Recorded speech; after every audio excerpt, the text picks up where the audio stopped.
সবাইকে নমস্কার জানিয়ে বলছি, প্লিজ দয়া করে কেউ কাউন্টিং এজেন্টরা এবং প্রার্থী ক্যান্ডিডেটরা তারা ভোটিং এলাকা ছেড়ে আসবেন না। আমরা সবাই আপনাদের সাথে আছি, আপনারা কেউ ভয় পাবেন না, নিশ্চিন্তে থাকুন, আবার বাঘের বাচ্চার মতো লড়াই করে যাব।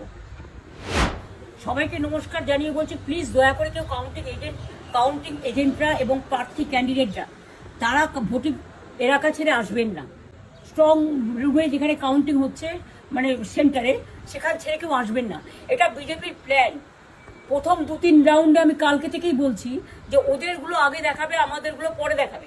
এবং অনেক জায়গায় 2-3 রাউন্ড কাউন্টিং করার পরে প্রায় 100টা জায়গায় কাউন্টিং বন্ধ করে রেখে দিয়েছে। এবং কল্যাণীতে ধরা পড়েছে 7টা মেশিন, যেখানে কোনো মিল নেই।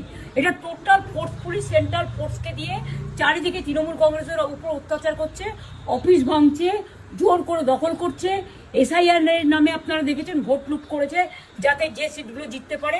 কিন্তু এখনও এমন 70টা সিট আছে, 100টা সিট আছে যেগুলো আমরা এগিয়ে আছি, সেগুলো বলছে না। টোটালটাই মিথ্যে নিউজ খাওয়াচ্ছে। আগে ডিআইসিও এই খবরগুলো দিত, কিন্তু তাকে কালকে চেঞ্জ করে দেওয়া হয়েছে। টোটালটাই ইলেকশন কমিশন নিজের ইচ্ছে মতো খেলছে, এবং সাথে কেন্দ্রীয় বাহিনীকে নিয়ে। এবং আমাদের পুলিশরা টোটাল মাথা নত করে কেন্দ্রীয় বাহিনীর আন্ডারে কাজ করছে। সুতরাং আমি আমাদের কাউন্টিং এজেন্টদের, আমাদের সমস্ত পার্টির কর্মীদের বলবো, অত মন খারাপ করার কারণ নেই। আমি বলেছিলাম সূর্যাস্ত পরে আপনারা জিতবেন। 3 রাউন্ড 4 রাউন্ড কাউন্ট হলেও এটা 14 রাউন্ড থেকে 18 রাউন্ড কাউন্ট হয়, তখন আপনারা জিতবেন। Wait and see, watch.